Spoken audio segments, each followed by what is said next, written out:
Só Flamengo. Só Flamengo. Só Flamengo.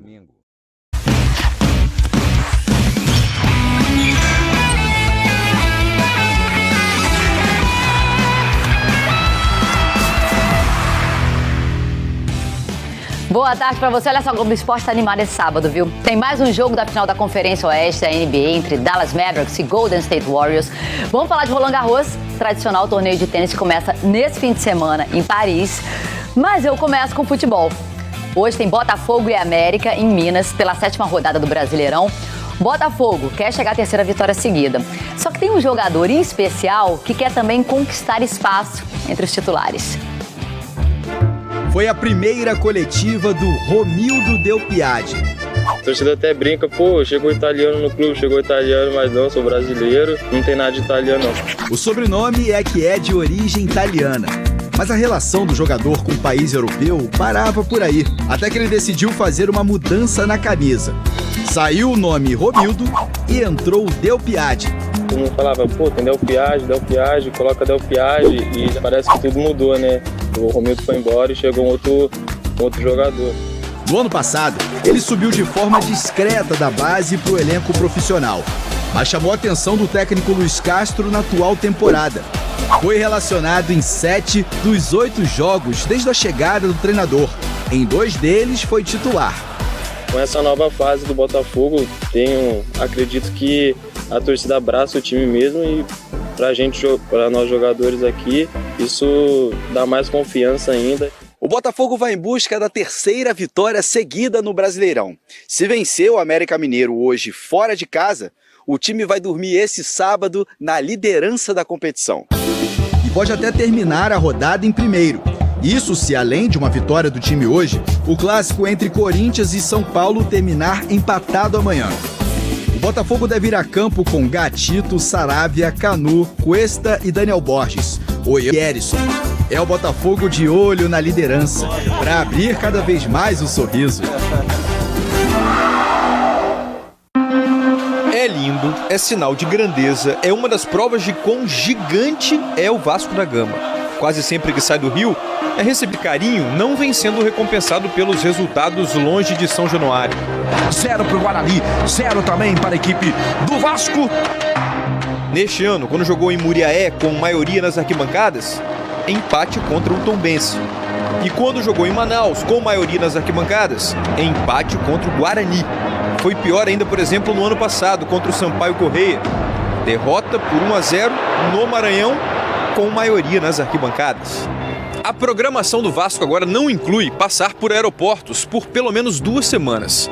As próximas partidas serão em casa, na semana que vem contra o Brusque e depois contra o Grêmio, ambas no Rio, onde os resultados do time são quase perfeitos. Em 4 jogos dentro de São Januário na Série B, 3 vitórias, a última contra o Bahia. Nessa, inclusive, Palacios entrou e foi bem. O chileno atuou em 5 partidas até agora, todas saindo do banco. Os minutos em campo estão subindo, rodada a rodada. Quando já estiver bem fisicamente, tudo indica que será titular. Possivelmente na semana que vem.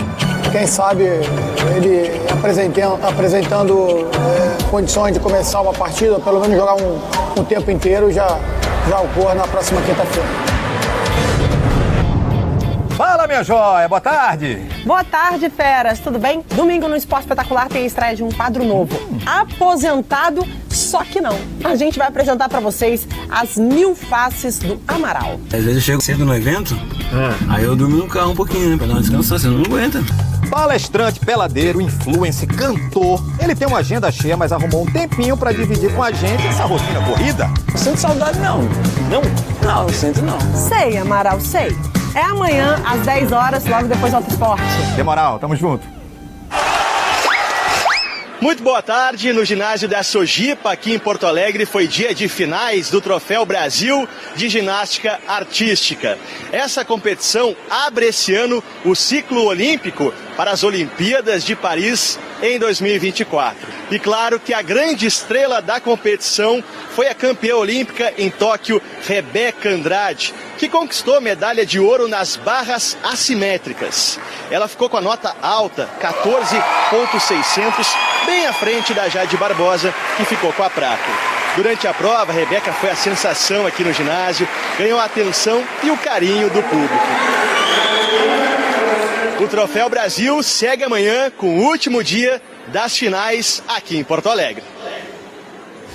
E daqui a pouco a gente fala de mais um campeão olímpico. A gente vai te mostrar que o Isaquias Queiroz agora ganhou a medalha de prata na etapa da República Tcheca da Copa do Mundo de Canoagem. Tem mais, tá? Tem informações ao vivo, direto do Maracanã, porque o Flamengo enfrenta hoje à tarde o Goiás pela 7ª rodada do Campeonato Brasileiro.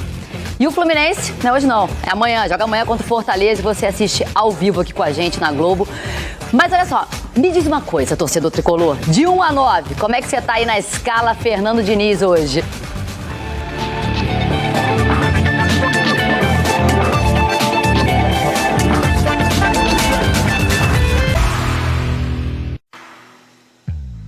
Daqui a pouco, às 4h30 da tarde, tem Flamengo e Goiás no Maracanã. Já se programa, jogo exclusivo do Premier. E vamos lá, vamos direto pro Maracanã? Saber tudo? Já começar a esquentar para esse jogo? Guido Nunes está no Maracanã. Guido, vamos lá, tem novidade na escalação do Flamengo? Boa tarde para você, bom trabalho aí. Tudo bem, Carol? Boa tarde para você, muito boa tarde a todos. Olha, tem sim novidade, sabia que essa não é a notícia mais importante, porque a semana foi de muita atenção nos bastidores.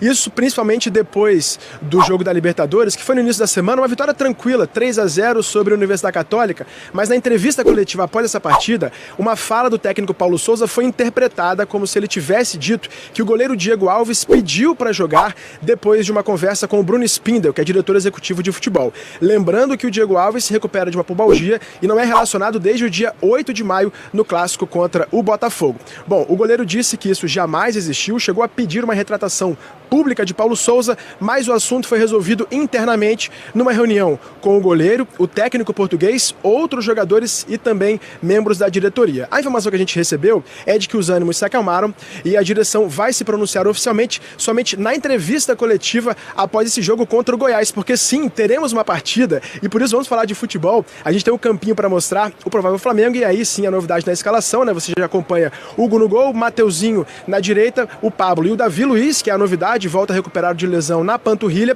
e o Ayrton Lucas. No meio campo, João Gomes e o Andreas disputam uma vaga ao lado do Ilharão. Depois temos Everton Ribeiro, Arrascaeta, Bruno Henrique e também o Gabigol. Expectativa é de público de casa cheia aqui no Maracanã. Só ontem, mais de 40 mil ingressos já tinham sido vendidos de forma antecipada. Carol, eu volto com você. Um grande abraço.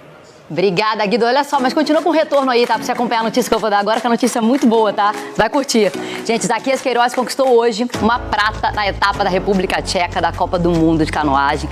E ele ficou apenas 3 décimos do primeiro colocado, muito pertinho ali, né? Quem venceu foi o tcheco Martin Fuchsa. Foi por pouco, né? Olha só, essa medalha veio na prova C1, que tem a distância de 500 metros. O Isaquias ainda tem chance de medalha nessa competição, numa outra prova, que é a C1 de 1.000 metros, tá? A primeira prova era C. Essa que ele vai disputar é a C1. Aquela em que ele é atual campeão olímpico. A encarada entre a ex-campeã do peso galo, Holly Holm, e a brasileira Kathleen Vieira começou tranquila e foi ficando tensa. As duas se enfrentam na luta principal do UFC neste sábado. A programação ainda tem combates de outros 4 brasileiros. Em 2015, a americana chocou o mundo com esse nocaute. Foi o fim da invencibilidade de Ronda Rousey, na época a maior estrela da organização. Kathleen só entrou no UFC quase 2 anos depois. Já tem 6 vitórias e só 2 derrotas. Holly diz que a brasileira bate com força, é boa nas quedas, coloca pressão e é uma lutadora completa. Quando conquistou o cinturão, a americana tinha 34 anos.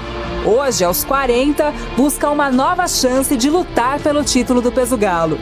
Kathleen, de 30 anos, quer estragar os planos da adversária e se aproximar do maior sonho da carreira.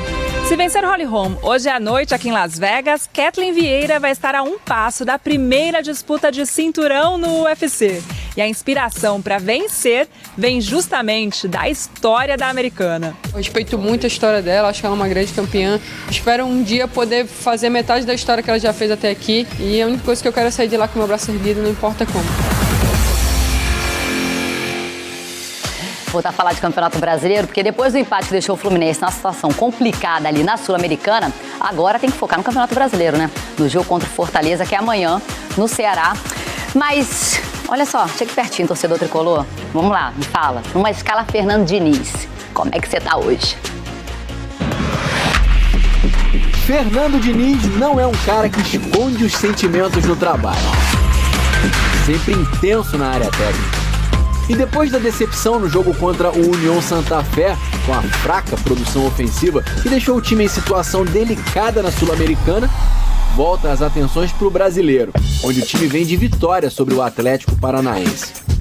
Fernando Diniz já comandou o Fluminense em 5 jogos, tá invicto. Mas a ausência de derrotas não significa falta de preocupações, de emoções variadas. E nessa escala Diniz de 1 a 9, como estão os tricolores para o jogo contra o Fortaleza? Com 5. Por quê? Porque o time tá desanimador. Pra mim é o número 2. Número 2 por quê? Tipo a motivação, né? Os jogadores, né? Uma nova etapa agora, né? Nesse comando, segundo comando dele aí no time. É 8, né? Por quê? Com o time eliminado da Libertadores, só falta fechar o caixão na Sul-Americana, não tem como não tá né? Calma, torcedor. Por enquanto, o Fluminense ainda tá vivo na Copa do Brasil. E apesar do 12º lugar no Brasileiro, apenas 2 pontos separam o tricolor da zona de classificação para a Libertadores. Por enquanto, Diniz tem uma curta história no Fluminense esse ano.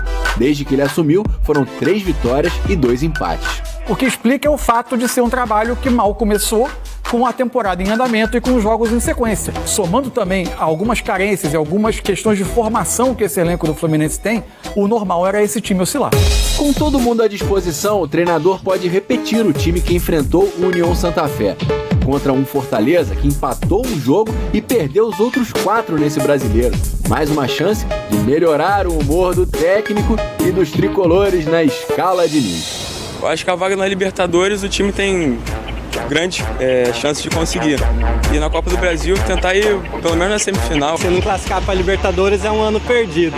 O melhor elenco dos últimos anos aí. O Pedrão ficar feliz aí também, o pequeno tricolor. Senão vai ficar, senão não tem como convencer ele aqui a ser tricolor. Tem que ajudar, né? Fofo demais. Olha, o tradicional torneio de Wimbledon não vai contar pontos para o ranking mundial de tênis. Essa decisão foi da ATP e da WTA, que são as entidades profissionais do tênis masculino e feminino. As organizações tomaram essa decisão depois do Grand Slam proibir a participação de atletas da Belarus e da Rússia por conta da guerra na Ucrânia. Com isso, significa o seguinte, o russo Danil Medvedev, que é número 2 do mundo, não vai disputar o torneio, que está marcado para o mês que vem.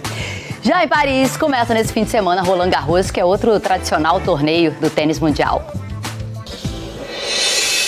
Arquibancada liberada apenas para convidados e credenciados. O silêncio tem sido amigo de Novak Djokovic. O número 1 do mundo ainda lida com a rejeição de um início de ano conturbado. Ele não pôde jogar o Aberto da Austrália porque não tomou a vacina contra a Covid-19. Mas isso não tem sido um problema em torneios na Europa, como Roland Garros. Basta apresentar um teste negativo de Covid para entrar em quadra.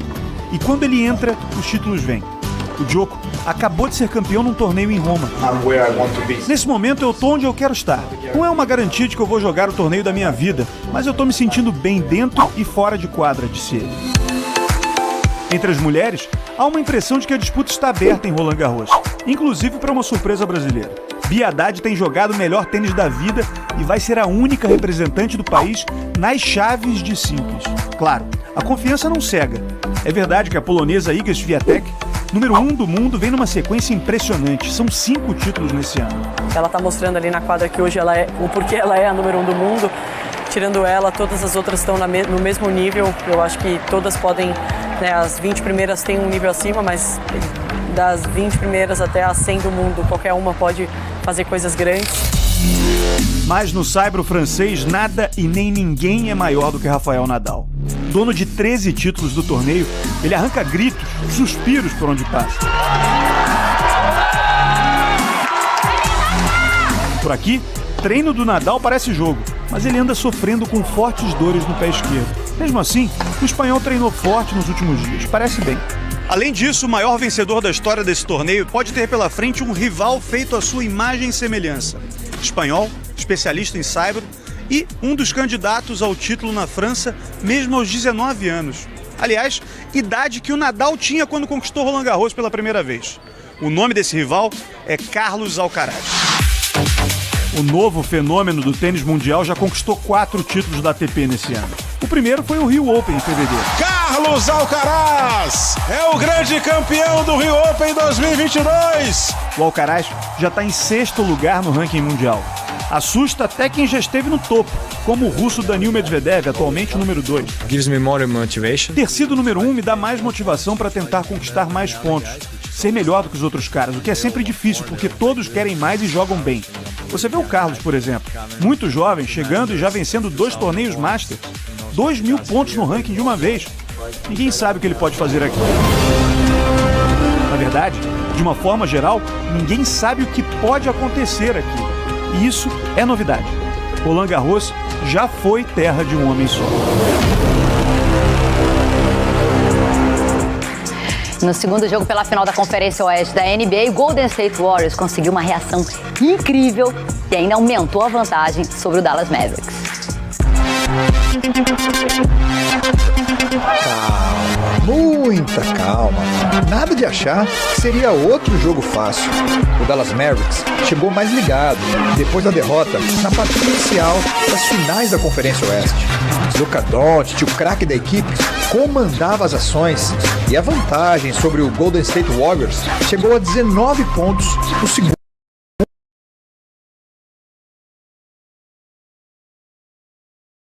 quarto. Mas o time da casa tinha a experiência como aliado. Foram 6 finais de NBA nos últimos 8 anos e 3 taças conquistadas. Nesse período vitorioso, o Golden State criou uma estratégia curiosa de ritmo de jogo.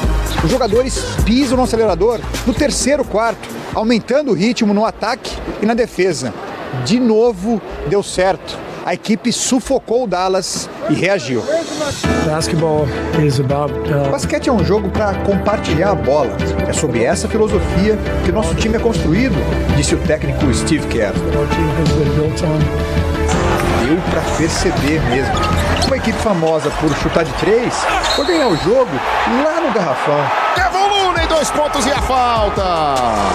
Foram 62 pontos pertinho da cesta. O pivô Kevin Looney teve o melhor jogo da carreira, 21 pontos. É uma situação difícil. Temos que evitar olhar para trás e seguir em frente, disse um resignado Doncic. O armador manteve o Dallas no jogo no último período. Ele terminou a partida com 42 pontos, mas sempre encontrava uma resposta na estrela do outro lado. Steph Curry roubou a cena nos momentos decisivos. Marcou 32 pontos. No fim, 126-117. Curry e companhia fizeram o Dallas dormir de cabeça inchada. Bingo! Stephen Curry bota o Dallas Mavericks para mimir. Aqui é a programação dos cariocas pro fim de semana. Me despeço com imagens ao vivo do Maracanã, tá? Logo mais tem jogo por lá. Beijo pra vocês, bora ser feliz.